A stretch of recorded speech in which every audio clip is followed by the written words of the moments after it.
Hi guys, don't worry, this isn't going to be a Ted Levine Silence of the Lambs tribute video. I'm not going to start dancing around and tucking myself between my legs. But this is going to be a different type of video from what I normally do, and I'm hoping that it's going to become like a weekly thing, and that's movie nights. Now, what's movie nights, I hear you ask? Well, I'm glad you asked. Movie nights, we've all had them, you know, where we want to get nice and warm, comfy, we want to eat some good popcorn, and we want to have some tasty beverages. So, what I'm going to be doing is, every week I'm going to pick a couple of films out to watch.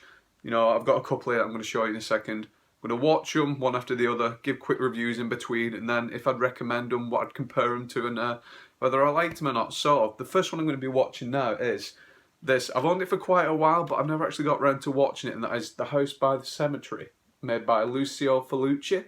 I'm sorry if I mispronounce your name, sir, and it's released by Arrow Video. Now, if you aren't familiar with Arrow Video, they do some of the best transfers to Blu-ray that I've seen ever. Like old cult classics, they've done some of the old Romero movies, some got the Italian horror movies. So, like, just look at this, they go all out. Those are just the special features. They really go to town on doing the best job they can. So, I'm really looking forward to watching this one. It's just, have a look at this inside.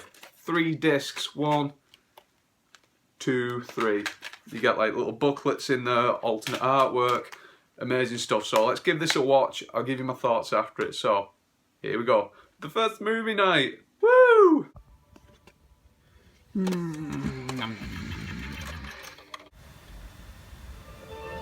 Ooh, listen to that creepy ass music. Okay, here we go, guys. House by the Cemetery. Let's do this.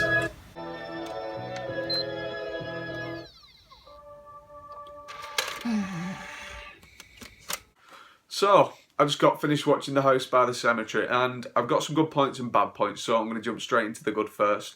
There's some really gruesome kills in this movie, some really good practical effects, as I always talk about. I know I love practical effects, but they were quite good in this film, some really gut-wrenching scenes. There was also some really creepy imagery in this movie. A scene where a mannequin looks awfully lifelike, and then its head drops off and there's blood splurting everywhere like that. The score was quite interesting in this movie. It was really in your face at times, but that's the Italian style of horror, really loud, prominent music, which it added like a really creepy vibe to it, but it could have been a bit, you know, it was a bit distracting at times. There was a scene, I don't know if this is a good or a bad point, but there was a bat that bites the man in the house, the father in the house, and it reminded me a lot of Evil Dead 2, Ash gets his hand bit by Linda. I think her name was Linda, I can't remember. And he's like banging her head against all the walls and stuff. It was pretty much this scene, but with a bat, and he was like that, stabbing the shit out of this fake bat, and there was blood spraying everywhere. I loved it. So speaking of the Evil Dead, there was some really interesting angles in this that reminded me of kind of like the first Evil Dead, like that strange first-person style that Raimi does. I thought maybe one had copied off the other, you know, they were inspired, but Evil Dead and this movie came out the same year, so I'm assuming Fulci had been doing films before Raimi, but I don't know, I'll have to look into it. So those were the good points. Now, the bad points. The main character in this, well, I'll call the main character, Bob, the child of the house. It's an Italian film, so it was dubbed all the way through the film. He talked like this, and after a while it got really irritating, and I wanted Bob to die a horrible death. So that really irritated me all the way through the film. I couldn't see past it. The writing was also a bit silly at points. The babysitter in the house, Anne, there's a scene where she's cleaning up a pool of blood on the floor, and the mother of the house goes, "Oh, what are you doing?" She's like, "I made coffee." She's just ignoring the fact that there's a puddle of blood on the floor. The film does unfortunately look a bit dated as well. I can see how this is it is a cult classic. I can see it's very niche. The only film that I could compare this to is The Evil Dead, just for the directing style and the gore and stuff. Two very different movies, but you can definitely see the comparisons between the two if you have seen this movie. So, The House by the Cemetery, I'd probably give it a 5 out of 10. Not great, not terrible, somewhere in between. Check it out if you like Italian horror movies. So, the next film I'm going to watch is Clown, from the master of horror, Eli Roth. Make of that what you will. I won't consider him the master of horror, but he didn't actually direct this. It's a common misconception. He only produced it. He does have a cameo in the film as well. But if you don't know about this film, it's about a dad. It's his kid's birthday, and he finds this clown suit. The clown cancels on the party.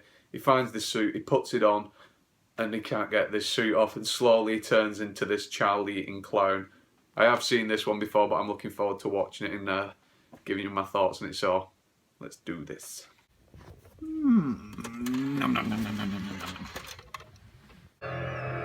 Ugh, fucking clones. Ugh. Let's do this.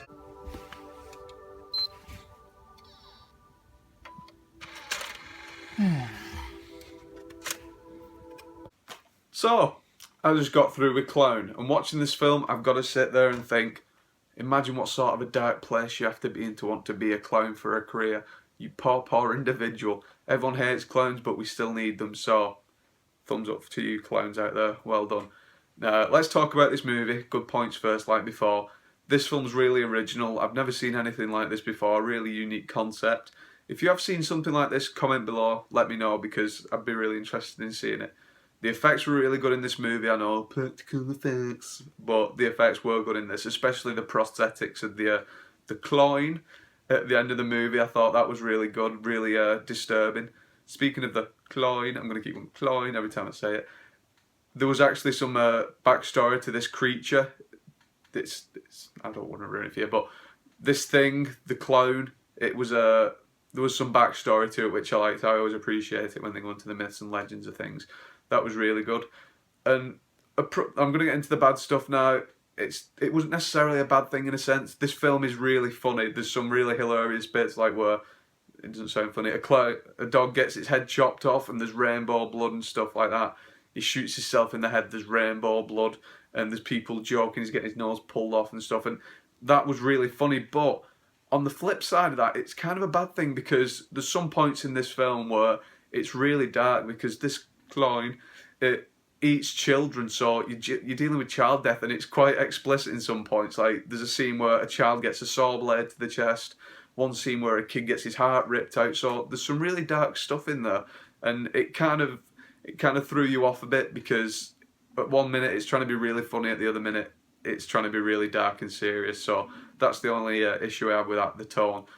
There was another problem I had with this film. Peter Stormare, I think his name is. He played Constantine, the devil in Constantine. He's been in everything. He's the Fixer in the Call of Duty trailers. He was a bit wacky in this film. Like, it was getting serious. Like, they were talking about the serious bits. He's like, "We need to kill your daddy," like that. And I was like, you know, good execution of your lines there. But it's the material that's given, so he did the best he could. Overall, I really like this movie. Some really cool concepts, some original ideas, good effects, bad points. The tone's way off the mark, and some of the acting was so-so. But anyway, I'd give this movie a 7 out of 10. Really fun horror movie. Like I said, I can't think of anything to compare it to. It's just a really good time. If you don't like clowns, don't watch this film. But I hope you enjoyed this video, guys. Like I said, I'm going to try and do this every week. So if you want, comment down below which films you'd like me to watch next week. And thanks for watching. I'll see you next time. Like, comment, sub. Bye-bye.